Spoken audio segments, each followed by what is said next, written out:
It's time for Geocache Talk. Whether you are at work, in the car, or wherever you are, we hope you enjoy this show about the great sport of geocaching. If you're watching live on YouTube, you can be part of the adventure tonight in the chat room and participate with others as they watch the show. If you are listening later, please give it a like and subscribe on your favorite podcasting app so that you can get all of the weekly Geocache Talk goodness. If you have not become a patron of the Geocache Talk Network, what are you waiting for?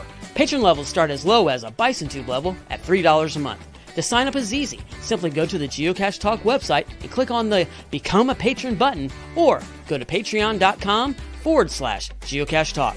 Patrons now get the famous Blackout coin, invites to special events, and other really great items throughout the year. Become a patron today. Have you subscribed to FTF Magazine yet? FTF Magazine is the #1 geocaching magazine available. It is a quarterly magazine that you can be part of. Submit your geocaching milestones and adventures to be published. FTF Magazine is also interactive with puzzles to solve and the hunt to find Spartacus. If you can solve the puzzle or find Spartacus, then you will be entered in to win a special pack tag. Every new subscription, you will receive a special swag pack. Subscribing is easy. Just visit FTF's website, ftfgeo.com. Don't miss out and subscribe today.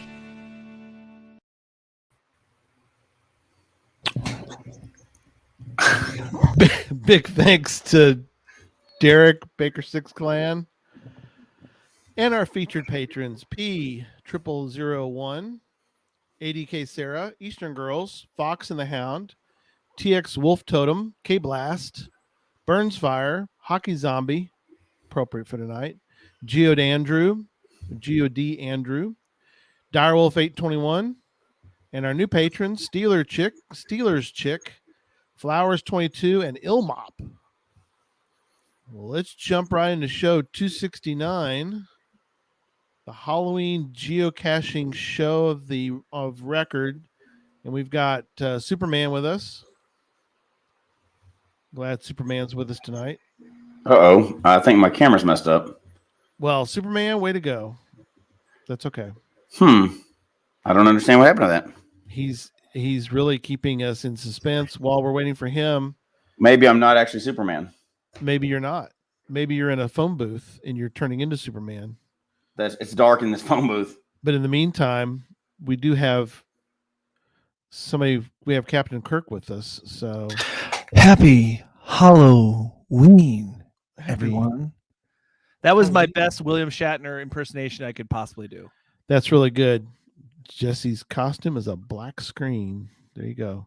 Live long and prosper. Yeah, Jesse is the Invisible Man tonight. No, I think we got him. Here's Superman. There he is. I got lost in the phone booth. Stand up, show everybody you're the big S on your chest there. The full S. There you go. And he's got the muscles for it. He's gonna fly out. Those are all padded. They're not real. They're not real. No, that's not true. They are. Although I keep sitting on my cape. That must be a learned skill. I don't know. Yeah, we got to ask Superman about that, why that happened. So, and for those that are asking, I do not. Yeah, I do. I love Star Trek too. So I am pandering to the geocaching community because let's be honest, there's probably a lot of geocachers that love Star Trek. Yeah, maybe, just maybe.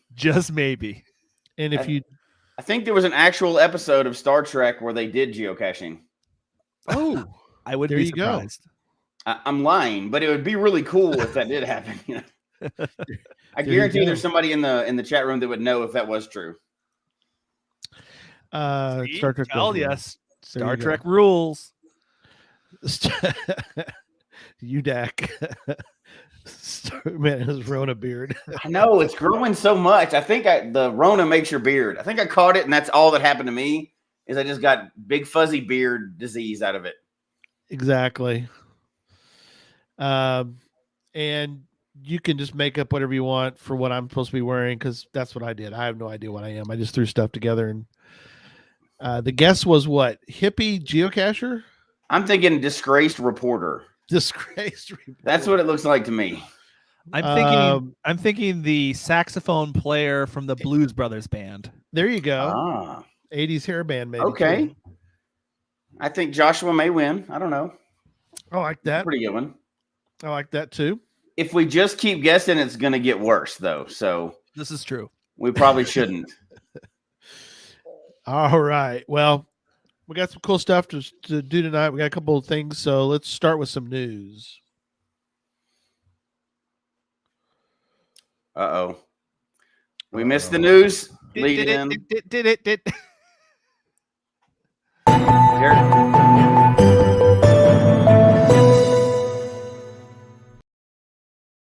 There we go. Thank you, producer. Hey, he's got to answer the door when trick-or-treaters come. Yeah. That takes highest priority. It's a holiday, people. Yeah, It's a if you hear holiday. It's like a bunch of holiday. If there's anybody watching, it's because they're taping everything else that's going on in the real world. The Irish Superman. I love it. Irish Superman. I'll take it. Derek said his son came in the middle of it. So Yeah, Curtis came in and was asking me questions, and I was like, "What?" And then he right went away. right at the exact time, which happens. We've all Hey, been there. Geo kids always take priority. They do. Let's start with first thing. Podcast of Hope is December 5th. So mark your calendars. December 5th. It's not that long away. It'll be here in no time. 4 p.m. to midnight. Once again, Jesse, we're going 8 hours. I know that is a long time. 8 straight. We've done it now. There's the link there if you want that. I know it's a weird link. I know, but we have it in the show notes. You can click on it there. You can go also to the website, geocachetalk.com/hope. And there's the link for you right there. So that might be easiest for you if might be easier. The link to the podcast Hope is there. Also, the lineup show that we did Wednesday that Josh and I did together. Yes, we did a whole show about the show. We did a show about the show. I love that you do shows about shows. It's You kind like of like that? Inception shows. That is very, when they say that's very meta, I don't know. Very meta. Well, that's what Facebook's going to be called now. I don't know if you've heard that. True. Yeah. It's yeah. Be careful. We don't want to get canceled. So we got to be careful talking about the almighty Facebook. They're friends with the Google gods and they will get us. They probably will. Yeah. But it was fun to do. It was fun to talk about the lineup. And of course we give the big announcement of all the different folks we have. A lot of great people on. I guess the most celebrity, the most celebrity person other than probably Brian Roth was Lord British will be on. And we were talking during the show about the show, and Josh would point out that he thought he was in high score, and he was. Joshua was correct, but he's not in the first episode. He's in the third episode. So if you have Netflix, you can go back to the documentary called High Score and watch the first episode, which has our buddy Doug McCrae in it, retired guy, and then go down to the third episode, and that has Richard Garriott in it, talking about him making up role-playing games and being probably one of the first to ever come up with the multiplayer role-playing game. So Ultima, in case you're interested. So all righty. Well, that's Podcast of Hope. So definitely check that out. And then I think that's it. News-wise, I think. Wait, maybe I have some news. Wait, I think Joshua has some news. Maybe. Yeah, Joshua, you have news. Talk to us. So this is the first time I've ever talked about this live. Yeah. I hope y'all feel special. We do. But you guys, I'm not going to say writing a book, although I have written it. I'm creating a book, you guys. Woohoo! And many people in the chat have already supported it. Cache the Line has supported it. UDAC has. The Aussie Geocacher has. So I've started a crowdfunding campaign to create what I think, I don't know if it's the first ever. I'm just going to say it's the first ever. If it's not the first ever, then somebody can email me. The first ever geocaching comic book. And I'm working together with Komakino and the Komakino of Komakino and the Kid, Yes. Rich Schleifer. Right. And it's in the works. It's happening, you guys. But I don't know if you realize this, but creating a comic book is a lot of work. It is a lot of work. Yes, it is. So we've been working on it for a while, and today was the day we announced on my YouTube channel and everywhere else that we're having a crowdfunding campaign, and people have been so awesome so far. Get this, guys. The goal is $10,000 to make this a reality, and we already have 5,600. We're 56% the way there, and I still have 60 days till the campaign's over. So that's really cool. I'm really excited for a couple reasons. Hang on, we have an update. Oh, there's an update. We have an update. Yes. Let me get to the right page. We have an update. Don't know where that came from. Look at that cover, guys. It's awesome looking. There you go. We are at Oh my gosh. 5762. Oh my gosh. Are not geocachers the best people on the planet? So we're getting there. $5,760. Let's keep it going. Let's get to 10,000 a night. Let's do it. What if we hit the goal tonight? There you go. Craig says we're at 1,500. I need to update the page. Let me see. Rich would have to start drawing very quickly. We're at 58.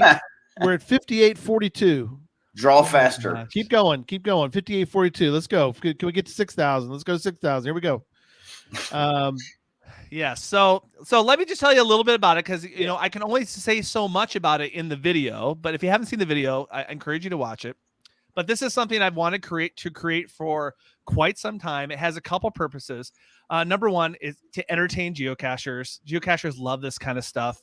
But the bigger picture is that the book is designed in a way that it's going to educate people that know nothing about geocaching. Right. Which is cool.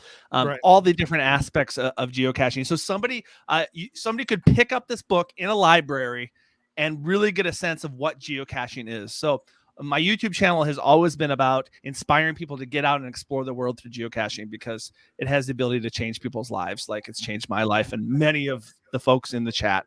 And I just think it's so cool. I hope that it reaches a whole new audience, but also geocachers are going to love it too, because there's going to be things in it that geocachers will appreciate. And the talented Rich Schleifer, man, he just does such great work, and it's just going to be it's going to be like a piece of artwork, which I'm just really excited about.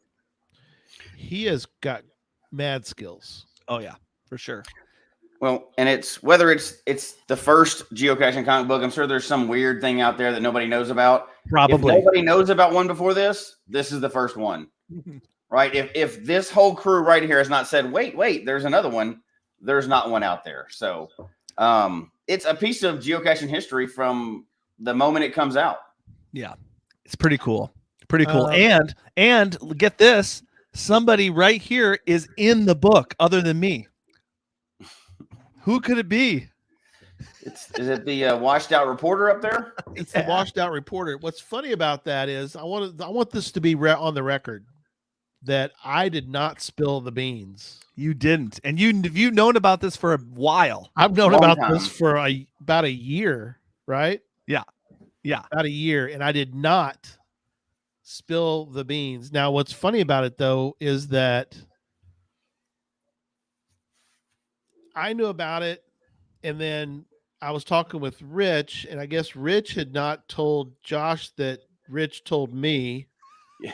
It's some sort of weird thing. And so I mentioned it to Josh, and he's like, wait, how'd you find out about this? I was like, oh, crud. Was I not supposed to say anything? No. I spilled the beans kind of, but it was safe. They were safe beans. Yes. So do you want to pull up the cover again? Because maybe let's have the chat guess which character which character you are on the cover. Is Derek running the that right now? He'll bring it back up. He looks like he disappeared there for a second. He'll bring it back up, but Yeah. no, there's no giant pig on the front. Come on, give me a break, people. Okay, there it is. So look, we got a couple cats. We got a muscular squirrel. There's a monkey. We got a monkey. A monkey. We got a Cody. We got a camel, and we got a rabbit. Which one is it? We have one vote. One vote for camel. There's a big clue on the character. Yeah. Yeah. So we got one vote for the camel. Here's one question you may want to He's the address. squirrel. Oh, that's not it. Hold on. Okay, the quick. Camel? I'm trying to get the comments in here, but it's coming in too quick for me to. Is there an ape? I don't know if it's an ape. I think it's a chimpanzee, I believe, but Yeah. Oh, Ryan wants you to open up more tier 5, by the way. Just FYI. yeah. So this is crazy because tier 5 people that contributed $200 to this project, they actually get to be in the book as their own animal character at the very end.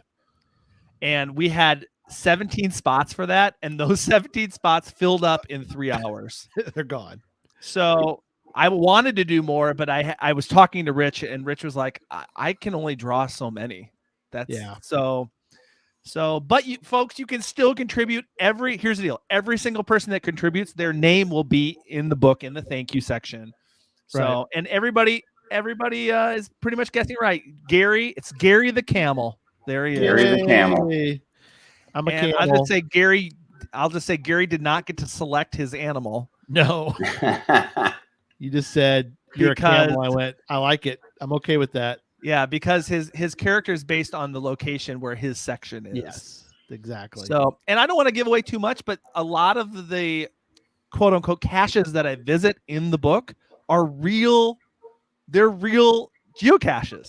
That's really cool. So That is cool. we're basing on real geocaches. Some that I have actually visited. I've actually visited in real life, and others that I would aspire to visit Would like to visit. in Sure. real life. And our friend the Twonky, he got one. He's going to be in the book at the end, and I Nice. believe I don't know if I'm going to spoil this for him. I hope he doesn't mind, but he wants to be a rhinoceros.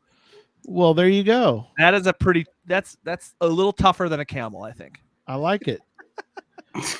The I think it's going to be great, and it's going to be around for a long time. Yeah. It'll. Twonky I'm really Rhino. excited to see where this thing goes. Yeah, it's going to be neat, and I really, a lot of people that consume my videos are families, young families. I get a Mhm. lot of kids, so I just think it's so cool to make. I wanted to create something that would really be for all ages, but also like that kids can pick up. I had a couple people message me, and she said, "I can't wait to buy this for my classroom, Oh, my that's neat. school classroom," and that totally. I mean, that's what it's all about, guys, right? It That's totally awesome. warmed my heart that just to think that this is going to be in a classroom. Yes. I love it. Pizza Ninja asked if there'll be hidden trackables in the comic book. Well, you just have to wait and see. You have I to wait can't and reveal see. everything.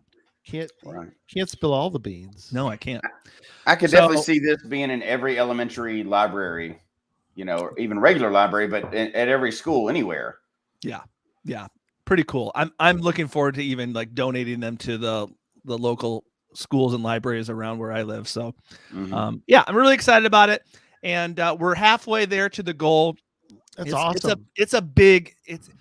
You would think, you think comic book, you think 30 pages, big deal, but they are so visually intensive that this is a big project. It's a lot of work.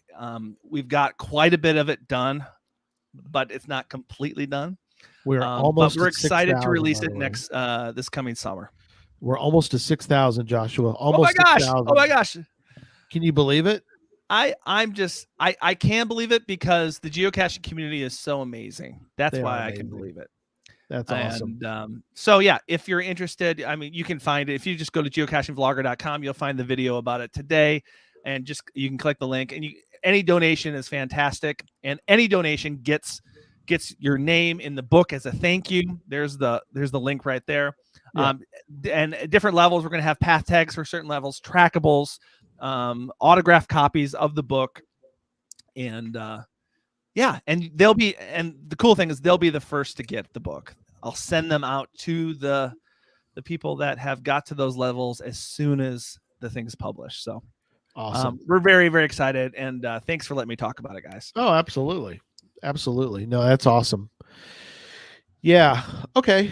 And the link will be, it's in the show notes. Like you said, if you go to the YouTube video that you showed today, the link is there as well. So Yes. And if you forget all of that, I just checked. If you just Google like geocaching comic book, it's like the 4th link. Really? Yeah. It's like there's a couple of ones that are like reference actual geocaches, that mention comic books, but it's pretty quick to find your link to there. Nice. Hughes Dave wants to know if you're going to go on a book tour. Yeah, that is the dream. That is really a stretch goal. The first priority is to make sure that Rich fully gets supported for all the hard work he's put in, hours and hours. So that's priority. Second priority is sending out all the perks. And then the third goal is, let's go out. I would love to have, it would be a dream to go out and do some geocaching events where the book is highlighted and we can give some away and sell some to some folks. So that would be, that's a stretch goal. So, but hey, we're into day 1 of 60 days. So if folks keep being generous, that would be more and more possible. And we have some outrageous requests. Some guy in Jersey wants his hand delivered. So I don't know what the deal is. I'm not going to Jersey anytime soon. That is very unrealistic. Very there's unrealistic. There's this guy named Craig there that I'm trying to avoid at all costs. He's kind of Ryan will host it in Kansas. So I'm there. Awesome. How about signing at Cache Fest? I don't know if it will be done by then, but if it is, that could be a possibility. So the real goal, I hesitate to talk about this, but I'm just gonna spill the beans right now. Uh-oh. The real hope is to have it done by the block party in August, so we can have a little table there. Yeah, that makes sense. That would be ideal. So. Yeah, that would be good. Yeah. All right. Well, we're going to talk about a whole passel of Halloween geocaches. And before we do that, we are going to talk a little bit about Halloween. And I asked Jesse if he had a favorite horror movie or monster growing up. So Jesse, I'm going to let you start and I'll go after you. So there's too many because I loved the whole genre when I was a kid. And, we used to watch the shows, but the Nightmare on Elm Street was one of the ones that I found absolutely hilarious as a kid. It just seemed so absurd. I know it was supposed to be funny. Scary, but I found it hilarious. It just tickled me from the very beginning. And I'm the weird kid that when I watched Friday the 13th, I rooted for Jason. Right. Like he's coming back. Why are y'all even trying to kill him? He's going to come back. Right. But the one that actually scared the crap out of me was an old one, Psycho. I don't know why, but I watched it when I was too young, and it scared the Halloween candy out of me. The bejesus was totally gone. That and Poltergeist were the two I think that really shook me pretty good when I was a kid. Yeah, there's by the way, in case anybody's interested, and I've been fascinated by this topic, not Halloween, but movies. There's a really cool documentary on Netflix, and they keep adding to it, which is nice. You don't get that very often, but it's about how movies are made. And there's now a whole section that just came out of movies about the horror movies. And to me, it's fascinating to read about Halloween, Friday the 13th. They go through, let's see what else. Nightmare on Elm Street. Right. You've seen those. Yeah. And it's crazy. In fact, in honor of your Captain Kirk there, Joshua, the mask is the Halloween mask. The mask that's in the movie Halloween is actually, if you want to actually recreate that, if you can find yourself a really old 70s Captain Kirk mask, they took that, They whited it out. They took the hair off, and that is the actual what they used for Halloween. So That's funny. I did not know that. William Shatner. yeah, Terrifying. Shatner is the right, but it's fascinating. It's the first time they ever used the pan and scan the cameras where you walk with the camera. Yeah, They do those creepy harness. like they zoom out while you move forward. It makes the background. Oh crazy. yeah.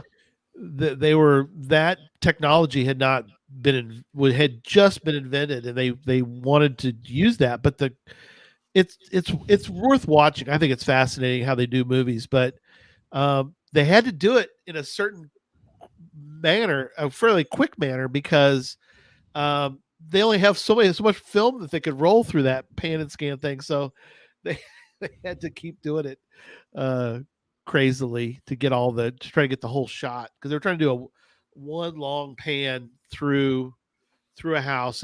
So anyway, again, I think it's fascinating. So mine were as a kid, I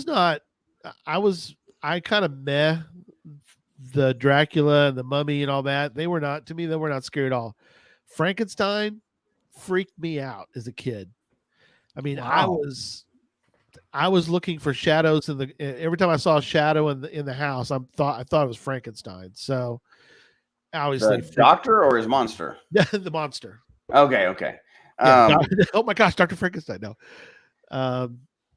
So I was more of a young Frankenstein than Frankenstein. Yeah. I don't know why, but I thought the others were lame. But and then of course as a teenager, it shows you how old I am, I actually went to the theater and saw the movie Halloween with friends. We were all dressed up, and that movie freaked me out because, again, I don't like the gore movies, but the scary movies, man, that got me. And for I don't know how long after that, every time I get in the car, I look in the back seat. For a How while about there, throwing one out in that category? How about Children of the Corn? That was also I watched that movie probably 400 times. Wow. Really? That one freaked me out as a kid. That one freaked me out. I was a little bit scared by that one. Malachi. I always think that the paranormal horror movies are scarier than like the gore ones. Right.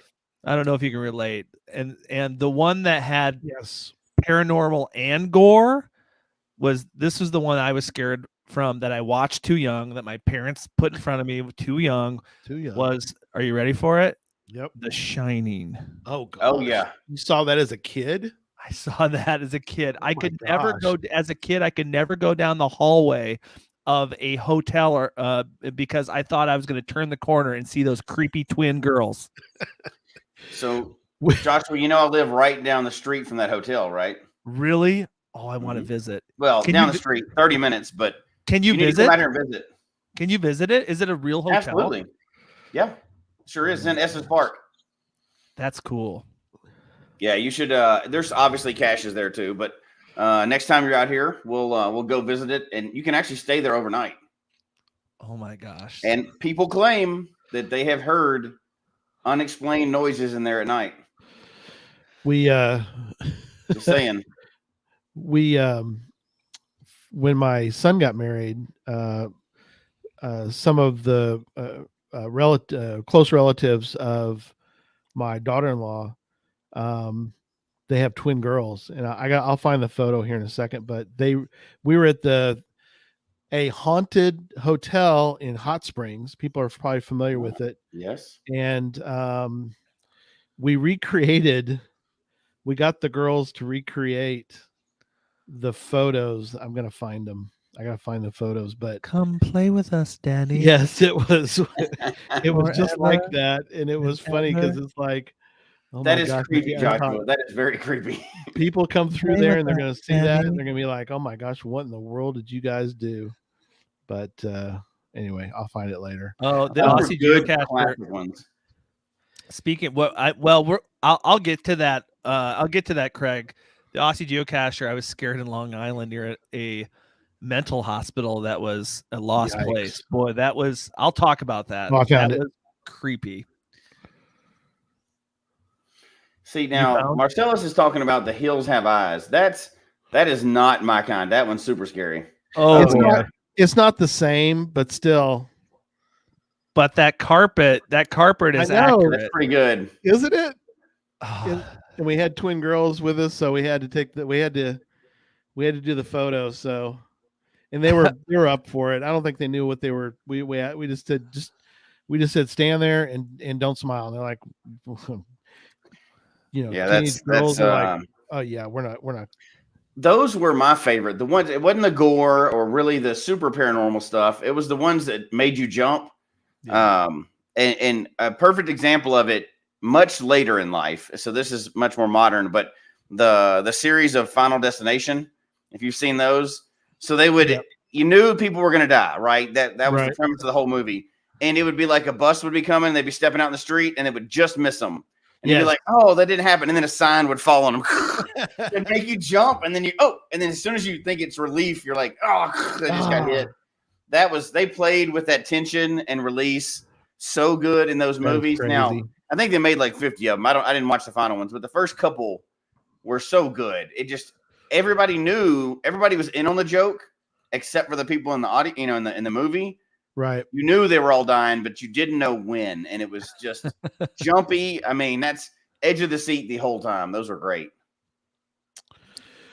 Very cool. All right. So I have a list of sort of categories of geocache, Halloween geocaches. You guys tell me whether you like these, whether you think they're worth doing, like recreating. Hopefully these are some good ideas for folks to go visit. I think all these are still active caches, and we'll just get y'all's opinion on them. So first one up is actually in Belgium. So shout out to our Belgium listeners. I don't think I've done this one. This one's in Antwerp. Probably haven't. Since I hadn't been there, I probably hadn't done it. Probably haven't. Yeah. But this one is first one up. It's a very highly popular geocache in Belgium. It's called The Silent Darkness of the R6. I don't know what the N8 cache. I mean, I'm not sure what it has. Check out the favorites. It has 864 favorite points. How about that? How about them apples? That is pretty impressive. That's pretty impressive. 864. So I'll show you photos here in a minute, but there's a story. It's of course let me translate to English. Help us a little bit. Now see, already this is a well done cache. It's got a good theme. Yes. They did the wallpaper. They've got a full story on here. It doesn't look like a blank page. They got full instructions of, I don't even know what this is yet. Yeah. And then they probably even have a translation too, don't they? They do. They have different translations. And let me go to the page with the photos, because the gallery, because this place is pretty crazy. I'll bring up some pictures, but I mean, it's a good sign too when you have. there's how you go in. Oh my gosh! Oh, there's a good start, right? Is this it looks like a built shed or house or something? It's not. I don't think it was designed that way, Josh, but I think that it kind of became that. Pulling up Belgium. So it's in Antwerp. It's a mystery cache. It's actually its difficulty is pretty high. When it's like a 4 difficulty. What's that? When this one a 4 difficulty? Yeah. They said that the people that test ran this geocache took them 4 hours, 45 minutes was the first group, and the second group it took them 3 hours. So I recommend to go with, they don't want you to go with groups larger than 6, but not alone. So there's that sort of. I don't know if I want to go alone to this. Oh, there's a headstone. Headstone. Oh my Yep, gosh. it wasn't my time to go to the other Wow. side. Oh gosh, anyway. Yeah, it's There's a whole book. Oh my gosh. It does look like you go into some sort of shed or building. Yeah. It's kind of escape room like. Yeah. And you have to solve the whole thing. It takes a little while. You got to go through all the items, and you got to kind of solve all the riddles as you go. So It's there's people there interesting because doing this reminds me of a cache in Germany that Daniel Flieger was talking to me about, that you have to get on a 3-year waiting list to be able to go to it. Like you have to pick a day 3 Right. years from now, and that's when you get to go because it's so popular.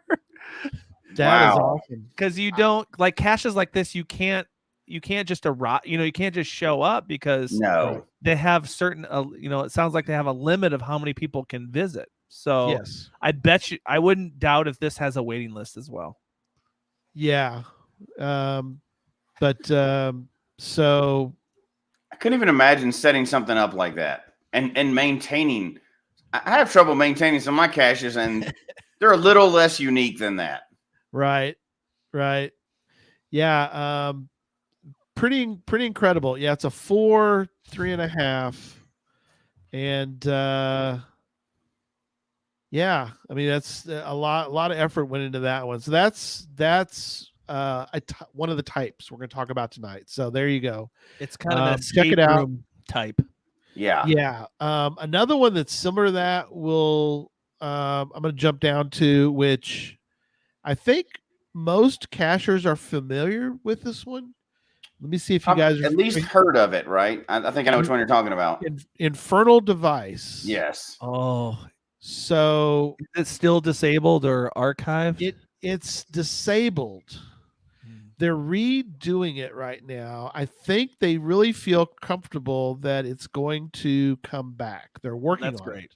That's great. So I think we're going to end up with. I think it's going to come back as available. But Infernal Device, it's Oklahoma City, Mm-hmm. and it is an extremely popular cache. There's one of the opening shots of it. Wow. Yeah. I've heard about this one from a lot of people. It's sort of based, what I've heard is sort of based off like the movie Saw. Yeah. Oh my gosh. It's basically, it looks like some sort of torture device. Right. The room. Right. As you go Yeah. through it to get out, you're like, oh yeah. So it's E5, 337 favorite points. Click on those favorites. Like, see what the percentage is on that. 97%. 97%. Oh my Okay. gosh. Yeah. It's high up on the list. So this one also takes quite a while to go through, by the way. So you can't really. Cecil says the CO moved and is still trying to get it rebuilt and updated again. Okay, cool. Thanks, Cecil. Yeah, appreciate that, buddy. Look at that GIF on the cache page. Yeah, isn't that crazy? That is wild. So, folks, if you're the audio listeners, you're going to have to go back and you're going to have to watch this episode because there's a lot of visual eye candy. There is. Yes. Again, from the very beginning, you look at this, you see why there's 97% favorite points on this, right? Because we hadn't even gotten to the cache yet, and it's already pretty impressive. Top 10 creepiest abandoned places on Earth. Could be. Yeah, it really could be. Yeah, in the process of sort of being redone, which is great because if you've never been, I mean, or I'm sorry, if you have been, you might want to go back, even if you don't get another find log. At least you go back and kind of go through it. Take somebody with you, you know. So people going through it. There you go. Yeah, again, it's being kind of redone, but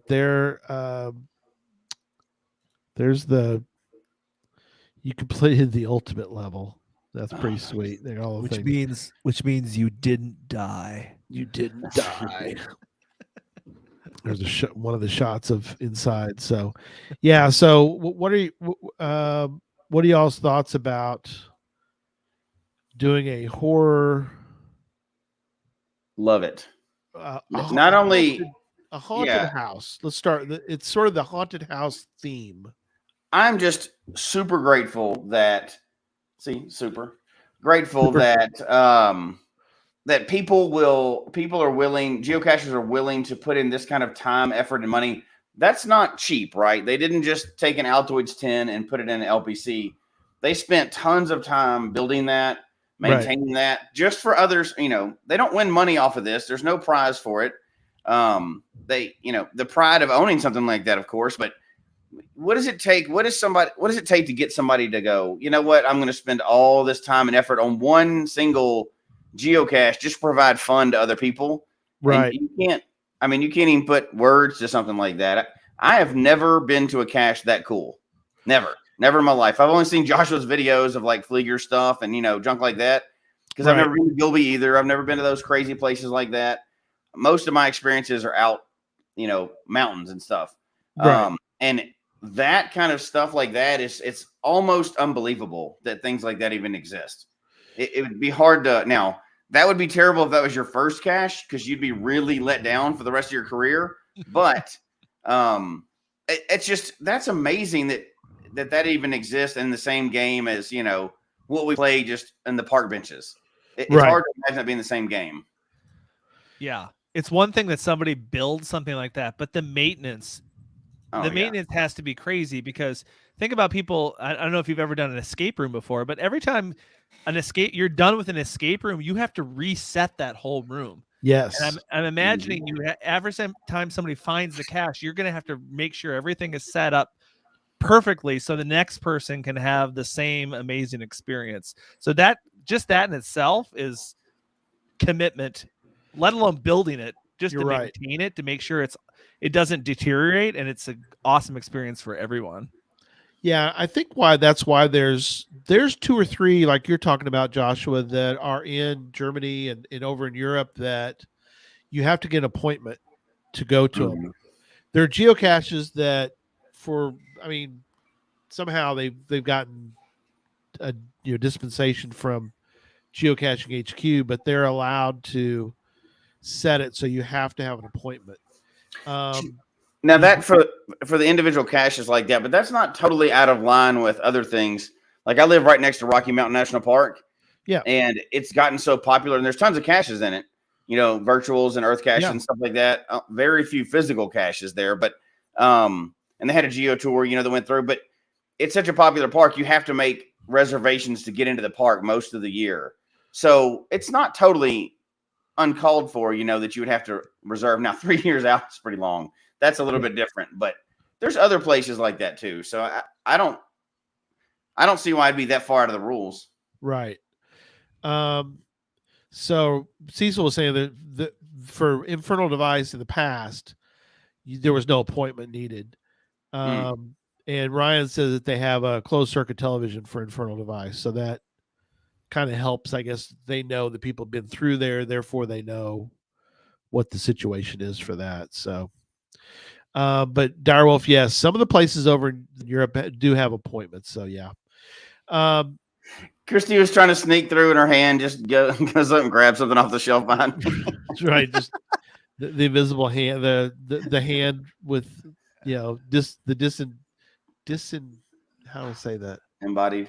Disembodied, but it's a hand. So it's Halloween. That was a ghost hand. That wouldn't ghost even hand. There you spooky. go. Like I said, people, you got to watch it. If you're the audio listener, you got to watch this. It could be spooky. Memphis Mafia could do a jump scare at any minute. That's right. You never know. I know that this was a bad idea for a costume. It's very, very hot. I am sweating like a pig in this thing. This is ridiculous. And this cape is heavy. This is ridiculous. Right. Bad choice. I should have done like just a shirt costume. Should have been smarter. Just like Josh did the. That's right. I'm in a full jumpsuit. Are you really? What? No, I'm not. Oh, okay. You're not. I lied. I don't have pants on. Okay. Well, then please do not stand up. Yeah. We want to keep our family friendly rating. Okay. So a different category. Tell me what you guys think of this one. And this is the outdoor night cache haunted house theme. So this one, we're both the same. There we go. It's called the Halloween Haunt. This one is in Norway. Norway. Thank you, sir. 84 favorite points. And Oh, look at that background. Go back up. yeah, he's got a cool background, don't they? No, watch it for a second. Watch his It background. changes. Yeah. I don't know how they did that, but a spooky ghost just came up behind the tree there he and blinked is. his eyes. Creepy. I didn't know you could do that. That's did I. clever. And I'm loving that. It's probably just a GIF. I think you could upload a GIF to that. I didn't know you part could of your do that to the page. background, but That's clever. I will be changing all of my caches now. That is freaky. I didn't notice that till you said that. But yeah, there's the little guy shows up on the side there. That's sweet. Nice. That is spooky. It's already spooky. It's already.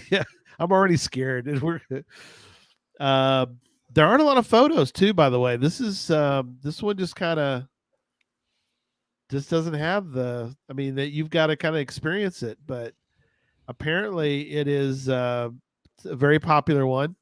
4-stage multi-cache. Yep, it's 4-stage. Do you dare to make it to the final? Maybe when the darkness has subsided, go to the first step to find the coordinates to the next.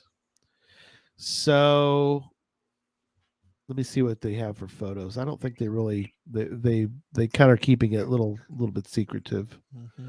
There you go. Don't go in the woods. There you go. Don't find this cache. Find this cache if you dare. What do you guys think of the haunted wood night cache? I am a huge fan of night caches. The issue is people tend to do them during the daytime, but now there is ways around it, but there's always ways around the ways around, right? So you just have to make it for the most fun. But look at that forest right there. If you're there at night, yeah, that is spooky as you can get. There's no doubt. Imagine that's the real cache type, the Where-I-Goes. Imagine you're walking through there and part of the Where-I-Go with your headphones on, and that is spooky sounds in the background, stuff jumping out at you. That would be like being in a horror movie for sure. Right.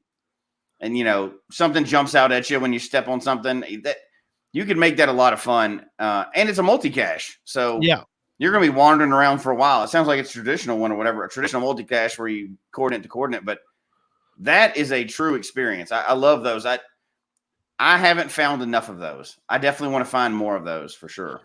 Yeah, pretty slick. A well done haunted night cache. And Teresa Fishkey is like, I like haunted night caches as long as I'm with a big group. Well, I mean, imagine you have a good cache like that in your area. That's perfect for a midnight event. That's great. You get a group of cachers together at midnight and go out to find the cache. That's a lot of fun. That's something you're going to remember. I like them. I like them when they're well done. I've been on too many night caches where half the fire tacks have fallen off the trees, and you can't tell where you're supposed to go next, and that's really frustrating. But when the fire tacks are there and it's very clear where you're supposed to walk, those are a lot of fun. Yeah. Yes. This next one, I think you've done part of this one. Joshua, let me pull up the page. I haven't finished it. I've just done part of it. I don't know. You might have. I don't think you. I don't. Maybe you did. Well, we'll find out. We'll find out. It was done by the Caching Dead.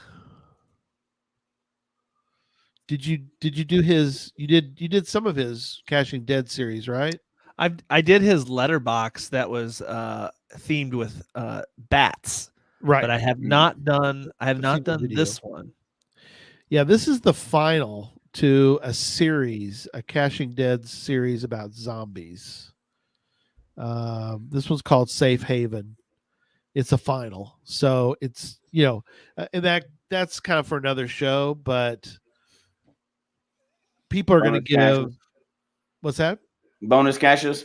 Yeah, well, or the final. The final to a series tends to always get, which makes sense. It gets even though it may not be the best of that series, it gets more favorite points because people are trying to give a favorite point for the whole series. That's what I do. Right. But is that wrong? Apparently No. not. No. I just said I did it. Why would I think it's wrong? Shouldn't you give the favorite point to the favorited cache in the series and not the final? Nah. I view it like the reverse of GeoArt. When you do a Okay. good GeoArt, you're not going to give everyone in the series a favorite point. You give it to the first one. That's the norm, I think. The first one? Okay. Yeah. Or in this case, Or the bonus, the final bonus cache or whatever. right. I have sort of a story that goes along with finding a bonus cache. Very early on when I was caching, there was a Halloween series, and each location was the typical rubber severed hand. Yes. I found myself, and this is back when I was a first to find house. I found myself almost in the middle of the night, in the middle of a swamp, looking for a bloody chainsaw. That was one of the was one of the caches. But then when you got to the bonus cache, it was a full-size coffin with a skeleton in it that was holding an ammo can. Yeah. Oh, wow. That's a favorite. Really cool. Amazing. But it wasn't out there long because guess who stumbled upon that full-size coffin? Oh, no. A couple of Boy Scouts. Oh, no. Stumbled upon it. And got spooked. It was a pine, like an old pine box, so it looked like an old. Told the coffin. authorities. Yeah. Called the police. The police, get this, brought in a crime scene, covered the place with crime tape. Oh my gosh. And made the news, and it was a geocache. Yeah, I've had that happen too. You have? Yep. Somebody thought you hit a dead body? So I didn't even get it published. I was doing a multi-cache series, and one of them was a trunk and it had blood on it. Oh yeah, I remember that story. Yeah, I never got it all the way published. Luckily, I knew the police at the time, so they called me. And I hit it like in a ditch behind an old bar, and it was like chained to the tree. Perfect place to hide a body.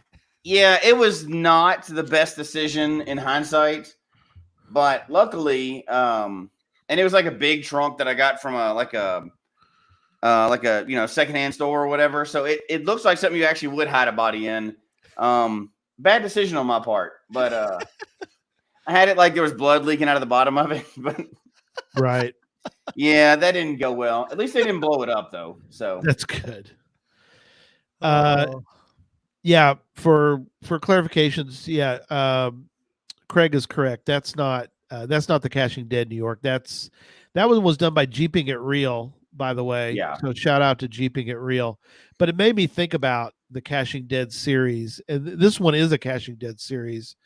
This one happens to be in Connecticut. But yeah, Caching Dead New York has a good series of caches as well. So as far as the zombie themed,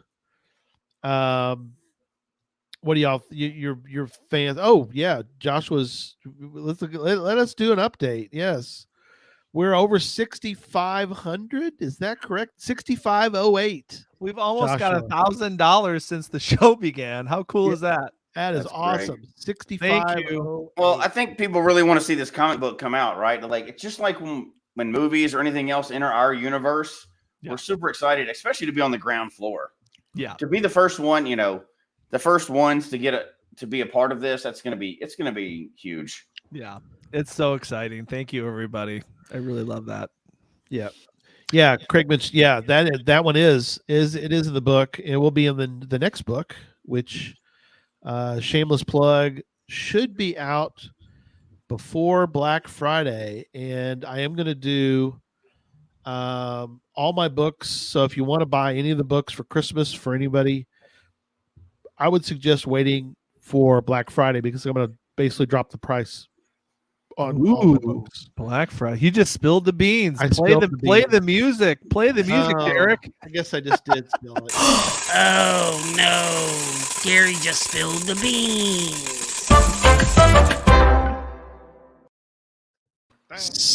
Dun, dun, dun, dun, dun. You like the way you put that at the end too? The Oh, dun, Oh dun, my gosh. dun, dun, dun. So anyway, so yeah, yep, got some spilt beans. You're right, Craig.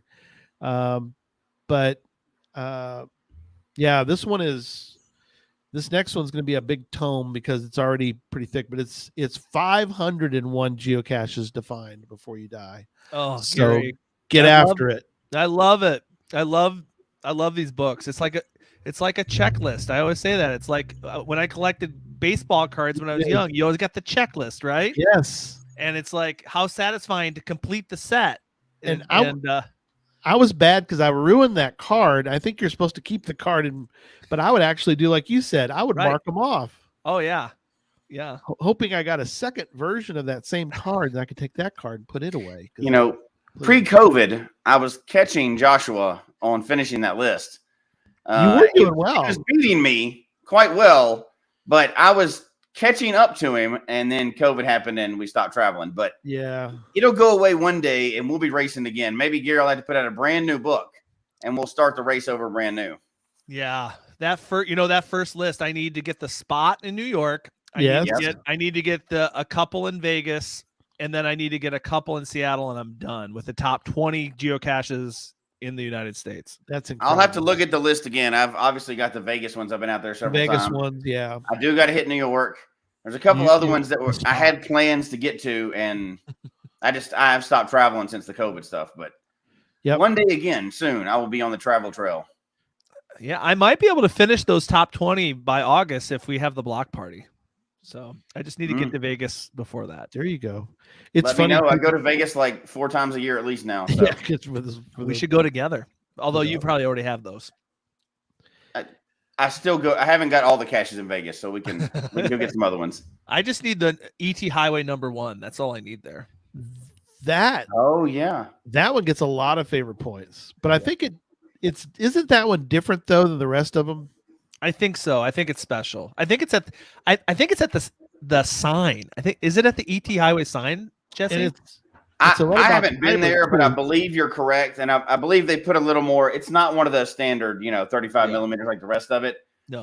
And it may be close to that store too, but I don't know. I've only heard a few stories of it, but it's only about 3 hours where I've been many, many times. Yeah, but I've been kind of holding that one for a special occasion. How far is that from? Is that from downtown Vegas? Is it pretty? Yeah, it's far? about 3 hours. Oh gosh, it's far. Wow. Yeah, it's but you can get there. I mean, there's nothing in between Vegas and there, but I've gone out there several times, and I've thought a couple times like, you know what, I'm going to get up really early and go get it. So it is by the store. Cash says it's by the store. It's the letterbox one, so said it's awesome. So Jesse, do you have that one or not? I do not. I'm out there several times, and because my daughter goes to college out there. But I guess I need to grab it soon because she's almost about to graduate. Well, let's talk offline. Let's plan a weekend trip. That'd be fun. Just absolutely. That'd be fun. That'd be awesome. I'm going out there again very soon. So all right, it's cheap flights to Vegas. It is now for sure. Mm-hmm. And Linissa, I'm not enjoying it. I'm trying to get the hair out of my face because I don't know how people with long hair deal with it, but it's just annoying. I couldn't do it. Could y'all do it? Could y'all have long hair like this? No way. Drive me. It would be kind of odd. Insane. All right, back to the show. So zombie themes, that's kind of cool. I've done some zombie themed caches, and those are all they were all well done. So I mean, I think it's well. Geocaching Katie has been to done some videos of the Walking Dead shooting locations. That would be cool to put in. And if you're looking for a zombie theme, I think that would be awesome. How about this idea? This one is called The Vault. We both Derek and I both hit at the same time. Sorry about that. It's called The Vault. The thing about The Vault is Delaware. 106 favorite points. Yeah, it's in Delaware. But it's active, so you can go find this one. Folks that are listening can go find this. It's a large vault, and what I understand this to be is it is a there was a house there. The house is gone, and so the basement is still there, and so so you can go down into the basement. I think I can show you a photo. The cache is down inside. It's an abandoned, like I said, the house is like a gone. cellar. It's like a cellar. Yeah, it's like the cellar. Oh no, wait, that's a different one. I'm sorry. God, I'm mixing. no, This looks like is it's in a different. cemetery. Yeah, this is a cemetery one. I apologize. The vault is a grave in a cemetery, but it's a very well done. It could be kind of freaky. The cemetery cache thing Yes. is kind of the abandoned cemetery type thing is kind of cool in a sense, kind of scary. So what are your thoughts on putting a cache in one of these, abandoned cemeteries that, especially if you do it, you can get people to go with you at night, I think as long as as long as it's respectful to the people that are laid to rest there, I think they're fine. A lot of cemetery caches are sometimes on the edge, like the edge of the woods of a cemetery, so they're not right in the cemetery. Yeah. The nice thing about looking for cemetery caches, you don't really look out of place. A lot of people, walk around cemeteries, right? Well, so Texas I'm is very fine with them. popular. I enjoy them. The best cemetery cache I've ever found, I have a video of it. I'm going to kind of spoil it, but I won't tell you where it is. So Okay. if you come upon it, Sure. if you come upon it, you'll be like, oh, that's the one Josh talked about. But you get to a cemetery, you get to the coordinates, and it puts you right dab in the corner of the cemetery where the headstones are. Right. And all of a sudden you walk up and you look around, you're like, where in the world would a cache be hidden here? And you look at one of the stones, and one of the names of the stones is Myra Maines. Myra, first name, last name, Maines. That's funny. Myra Maines. My remains. And all of a sudden, it's an actual headstone. You lift the top of the headstone, and the cache is hidden inside the headstone. Nice. It is unreal. The history of it is like, how in the world did you get permission to hide a fake headstone in a real cemetery? So I think you hit on something there, but go ahead. Well, the man that runs the cemetery is a priest, and he happens to be a geocacher. Nice. Yeah. I'm going to make everybody angry and say, everybody in the whole state of Texas, and say, I don't like caches in cemeteries. Which is fine. We understand. I generally avoid them just because, I've seen how cachers react around caches. They don't think about anything around them. They just beeline straight to something, walk over whatever's in their path. And I doubt very much that all the people that are hiding, now that is a different situation, Josh, the one you got the video of, that's a different situation. But most times people hide them in there. One, they're probably not asking the permission of the cemetery who owns it. And they're sure not asking permission of everybody who has family in there. And you know how cachers are. We all get like this. We just go. Mm-hmm. And I hate to be go when somebody's showing up because their mom's buried 2 graves over. And I'm just like, ugh. I understand. Did you lose somebody here? No, I'm playing a game around your dead mom. That's creepy. I'm leaving. So, Yeah. I avoid it. And mainly because I'm loud and I don't want to be the one that does that. If they're on the outside and you're bringing attention to it and being respectful, super awesome, right? If done right, I found one before that kind of talked about the history of the cemetery and paid respect to the cemetery. And I thought, that's awesome. But I've hidden so many where people have trampled on flowers nearby and everything. I'm like, oh, okay, I can't. Yeah. Yeah. Texas,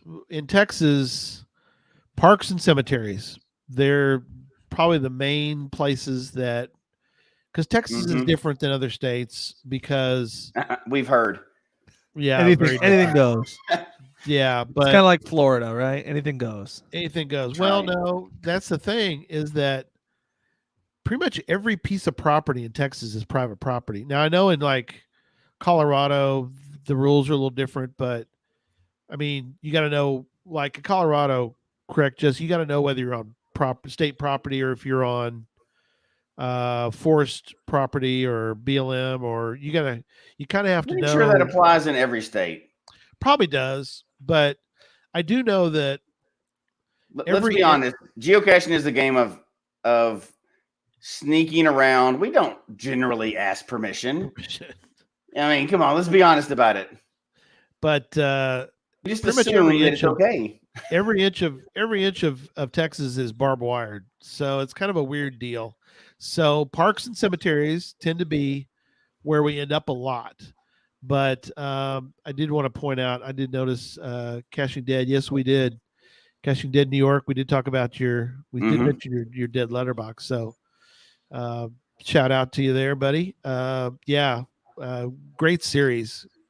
Caching Dead New York has some incredible caches up in his area. So definitely he is one of the best COs, cache owners out there. So. And I think that's what we need to make sure we mention before we close out later on tonight, that all the ones we're bringing up are great, not only caches, but cache owners. And you just can't thank people. Like a favorite point doesn't do it. You can't thank people enough. When you find a cache like this, like any of these or a good cache, that's not the +1 TFTC logs. No, take a little time and tell them about your experience. If they spent that much time, like I guarantee you, if somebody spends that much time building like Infernal Device, they want to know what people think about it. Yeah. They're going to read those logs. I don't even know them personally, but they're going to read those logs and see if people got good experiences out of it. So a favorite point is one thing, but really write some good logs, do some good pictures. It's not that often that you find caches like this. So that's the few times you want to take some time and effort to really thank those people. Absolutely. Here's one, Joshua, that you were talking about. This one's called Till Death Do Us Part. These are all in the show notes, by the way. So GC1YXVW. Look, how about that for a GC code? It's 523 favorite points. 523 favorite points. It's by Mo Pirate. Mo Pirate, another great cache owner, creator in Missouri. And this one, though, he did he basically created his own cemetery. Really? So it's not disrespectful because nobody's buried there. Well, maybe they're not, but here's the headstone for this one. So, it's like a real headstone. Oh my gosh. Do you like that? Oh, I've got to Searching for eternity. It's George C. Ashing is the guy searching for eternity. Ashing, yeah. You like that? He was born May 3rd of 2000. That is awesome. He's not dead yet. Did he die? We don't know. I'm not dead yet. That is great. Isn't that incredible? Oh, that's so good. So, is this on private property? Yeah, this is property he owns. See, that's perfect. Isn't that great? That. And so on my list, people put flowers there. It's oh my God. In honor of Mr. George. He has a dead end cemetery. So that begs to ask the question: this is a morbid question. Are you ready? Would you like to have a geocache at your headstone? Yes. Yes. Memphis, you said you don't even you're going against your previous thoughts I'm about dead. Who cares? I don't care after I'm dead.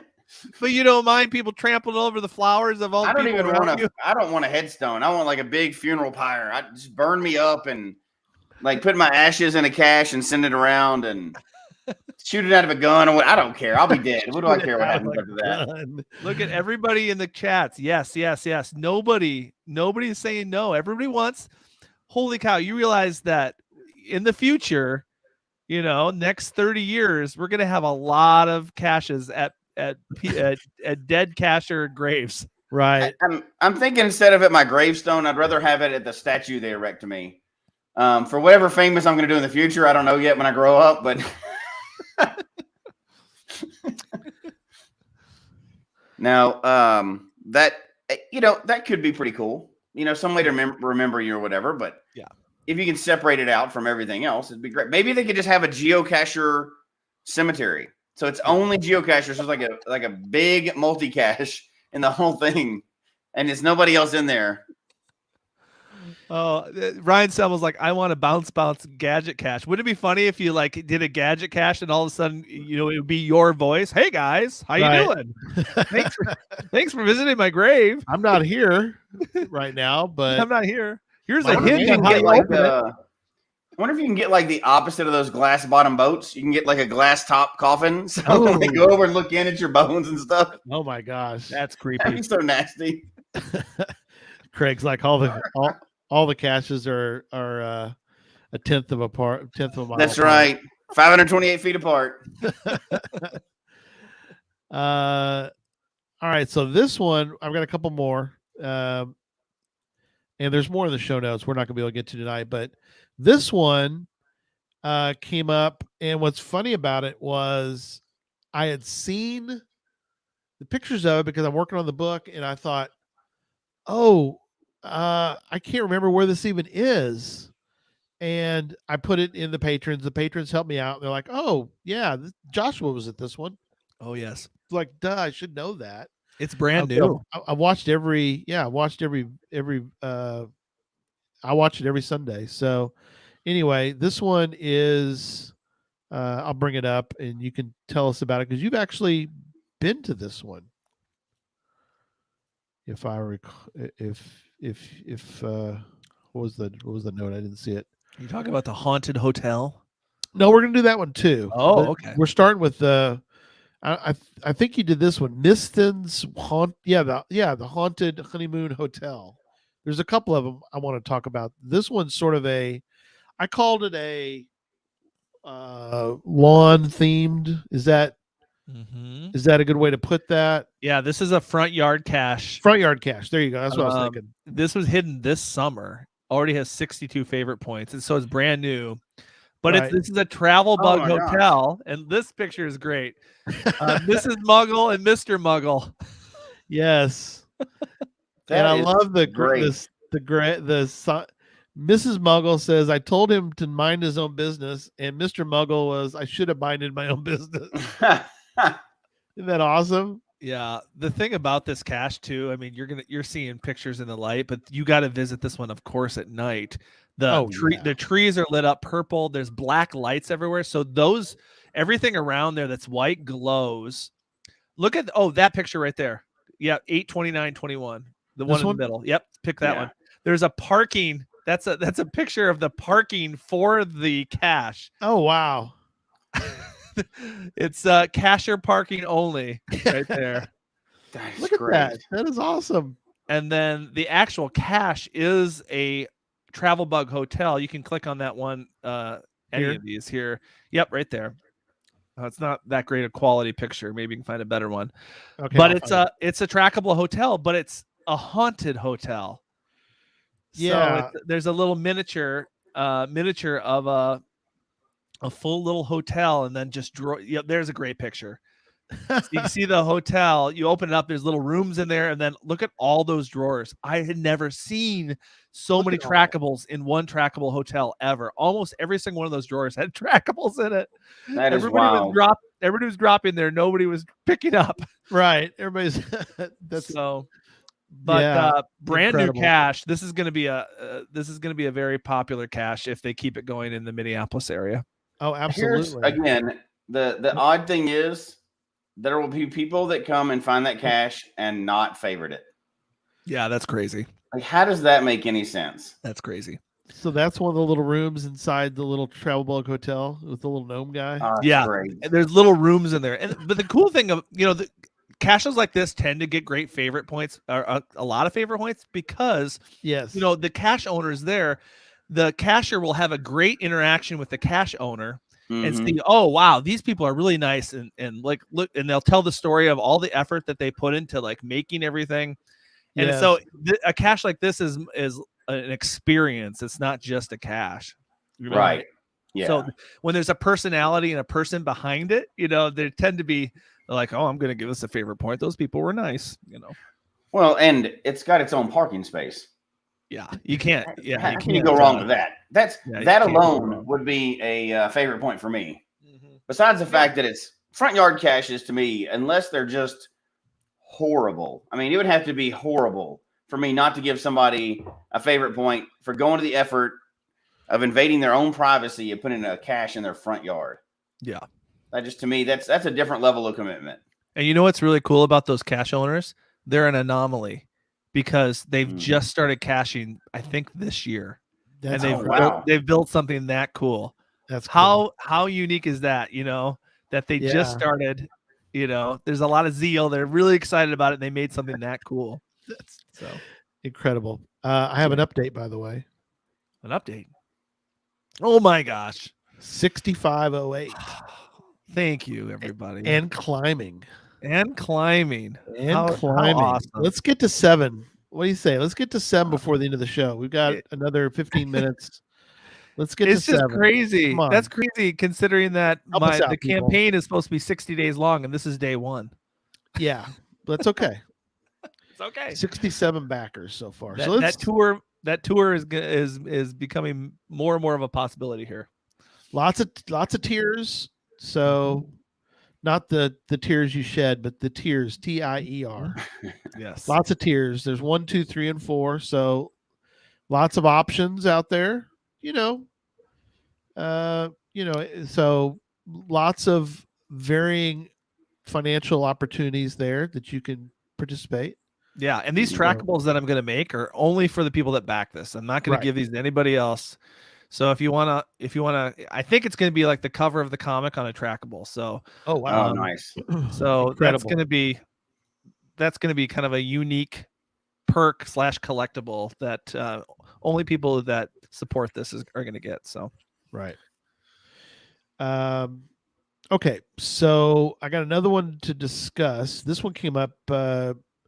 Trish mentioned this one. TWH Rider.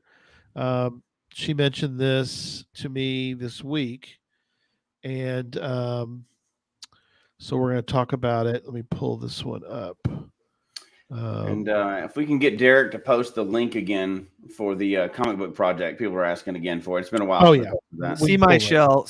You might be able to put it in the chat too, so people can click right on it. Yeah, I can put it in their chat room. I just don't know if it'll. I don't know if look at people are doing it now. Copy and paste, people. Yeah, there you go. Thank you. You might be able to. If not, like I said, you can get to the link. You can put in geocaching comic book in Google, and where was it on Google? It's like the 4th one down. Yeah, it was pretty easy to find. Just Googled it, and yes. Oh yeah, it's pretty much this. It's the second entry. Yeah. So, yeah, it says help create the geocaching vlogger comic book. Indiegogo. Yep, yeah, Indiegogo is the link for that. So very cool. So we're getting some more help for that, and we're getting there. We're gonna be there before the end of the show tonight. But thanks everybody. So cool. So this one is also similar except that it is it's a combo. So tell me what you guys think of this. Okay. It's and these tend to do really well, I think, too. And again, tell me if you guys think this is a clever idea. It's called a haunted hotel. It's a traditional. It's fairly new. Okay, so it's now just starting to get favorite points. But the idea behind it is it's a hotel that also doubles as a travel bug hotel, but also doubles as sort of a kind of a haunted. Well, here's people going through the line. So You're not broadcasting that. am I not showing that one? Okay, hang on. No. There's the people There in you go. line going through it. How about that for? That's for the cache. That's for the haunted hotel. The cache is in the haunted hotel. Okay. So Where is this? this is in let me go back. It's got to be Europe. No, it's in this. No. It's in the state. It's in New York. Oh, okay. It is near. Let's see. See if I can roll out here and I can tell you where it's for all our. How New does York this thing only have 12 favorite points? It's brand new. It came Yeah. out. No, a couple years ago. I don't know why it didn't have more favorite points. That's kind of weird. It looks There's like it the might trackables be. in it. It might be a remote area. If you look, I saw the map. It looks like it's kind of out in the middle of. It might be a little bit out. Yeah. Yeah, it's only been found 33 times. 33 so. times. So it's kind of near Erie, Pennsylvania. So it's sort of up in the corner Yeah, it of looks that rural. state, and it's in the lower part of New York. But I think it's a fascinating idea. So they call it, here's the description: a haunted bug hotel just for your trackables to rest their weary selves. Be on the lookout for hellhounds, spooky cats, and maybe a Sasquatch. Oh yeah, be respectful. Log your trackables. Keep what. So, but I think it's just fascinating that you've got these people who are going there. It's got a zip line. What? What? There's the zip line for it. And so it's kind of it's obviously there's other parts to this thing, but there's people waiting in line to get into the haunted hotel. But Interesting. it's kind of cool how they took this idea, and it's not just the track. You know, they're adding on to something that was already there, I think, from what I can tell. So Right. It looks like it's some sort of like business or some sort of like place where people maybe celebrate Halloween, and they added a cache there. Added a cache there, but still. Here's an interesting thing about that too. That owner has found less than 1,000 caches, and that's her first cache to hide. Wow. So they're knocking it out of the ballpark from the very beginning, right? They didn't limp in. Yeah, such great thinking. What are some? So as we're starting to wrap up, are there any others that you can think of that come to mind? I have enjoyed the spooky hide out in the middle of the woods. Those are always kind of, I mean, they're simple, but yet I think they're kind of cool. Found one recently. I didn't download the photo, but I can bring it up. Have y'all found caches like that are, you get out there and you're like, whoa, I didn't know that was going to be here. Oh yeah. I've told the story before, but my favorite spooky cache that I ever found was actually hidden by a friend of mine that he since moved off, and the cache is gone now, but it was a where ago, of course, because it was good.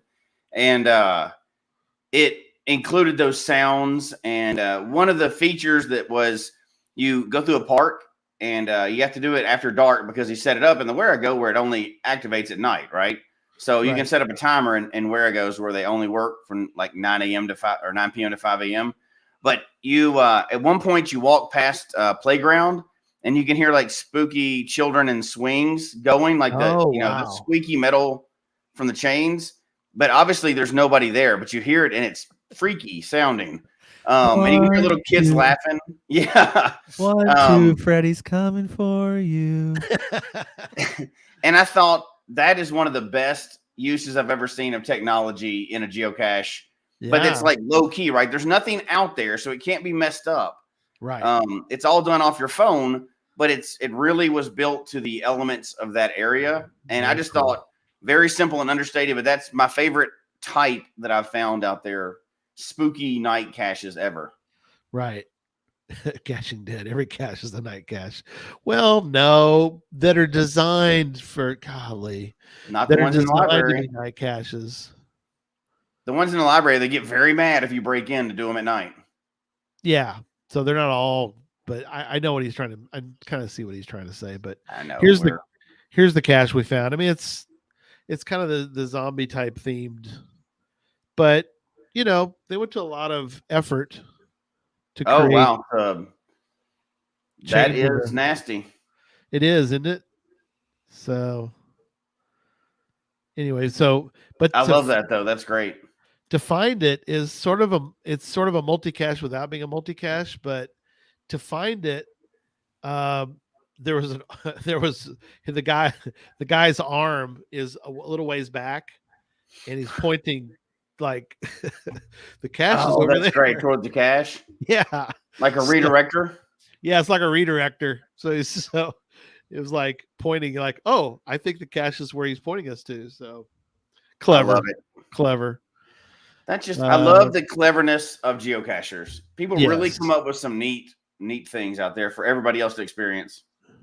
Absolutely. All right. So I guess some final thoughts on tonight. Well, there's one type of scary hide that you didn't really mention yet. Okay. And that is actual scary places. Oh, that's true. That's true. Yeah, I didn't think about that. I visited when I was in Long Island. I visited a abandoned mental hospital. Oh wow! Oh my gosh! That had a cache there, and it was probably the creepiest place I've ever been. You could look in the windows, and there was like things hanging from the ceilings, and it was very scary. So I don't know where I even stand with like real paranormal things. Yeah. But there, these lost places where people, oh my gosh, I didn't even know this building was here. Right. They're cool, but at the same time, a little creepy, like literally scary. Yeah. So I thought I'd mention that too, because there's some real scary stuff out there. Yeah. That's very good. That's a good to take a place that is literally, Happy Hodag visited the cache where, how do you pronounce that? Ed Gein? Gain. Ed he Gein? is one of the worst serial killers in history. Oh, wow. Yikes. It's not appropriate for this show. We can't really talk about who he is. But go look it up, guys. Go look it up. Okay. If you know the story, that is creepy. Yeah. Yeah.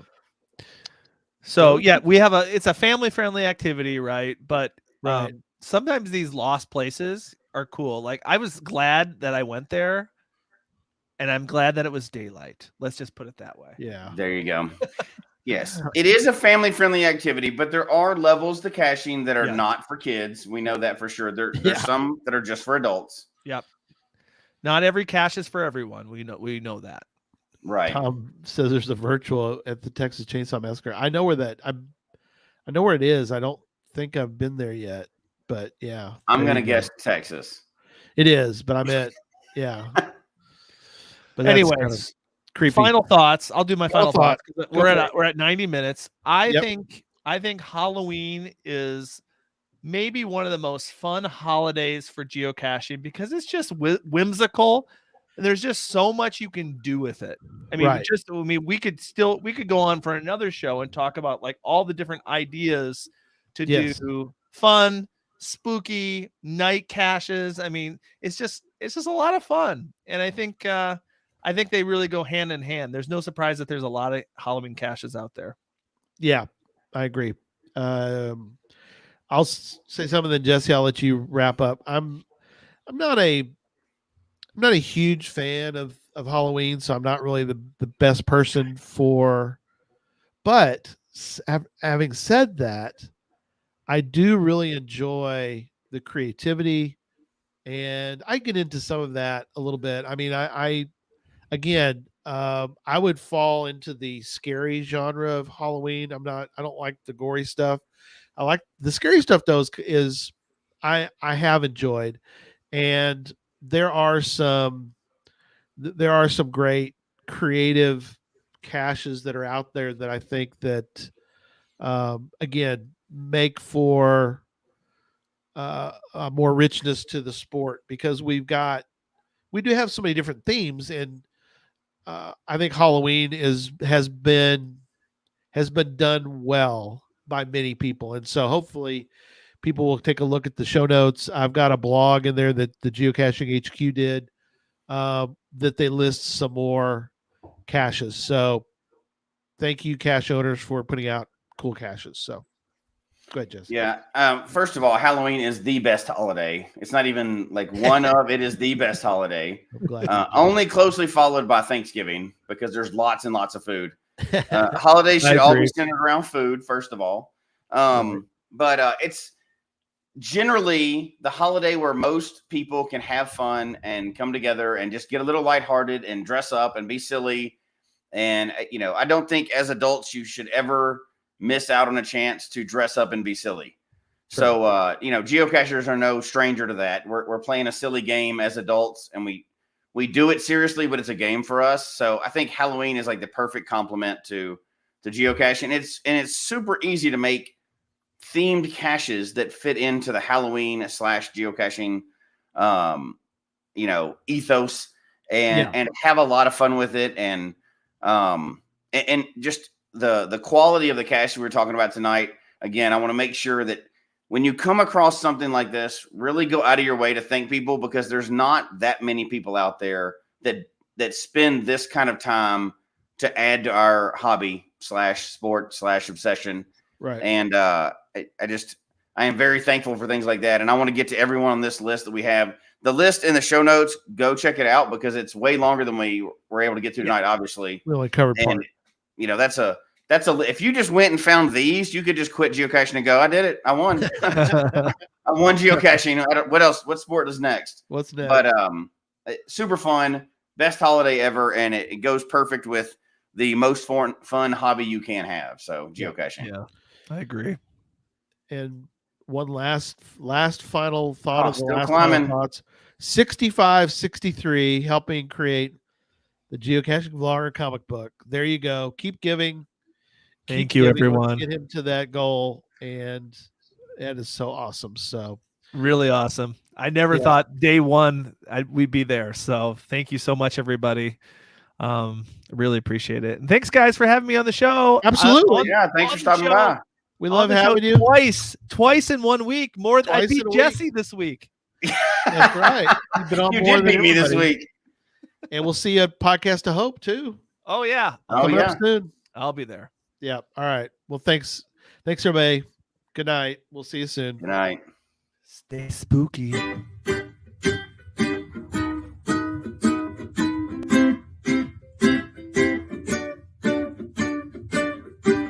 May your finds be many, and your DNFs be few. May the terrain and difficulty both be less than 2. And whatever it is you're looking for, may it find its way to you. And may we all meet again. Folks, we hope you've enjoyed the show tonight. Please email us your comment at geocachetalk@gmail.com. Don't forget to follow us on Twitter, Instagram, and Facebook. The show can be found on Apple Podcasts, Stitcher, Radio Public, or Spotify, as well as at the Geocache Talk website. Don't forget to click that subscribe button below and ring that bell notification so that you can see and hear the show on a weekly basis. And tell your friends about the show. Get them involved with us in the chat room. And until next week, don't just talk about geocaching, go geocaching.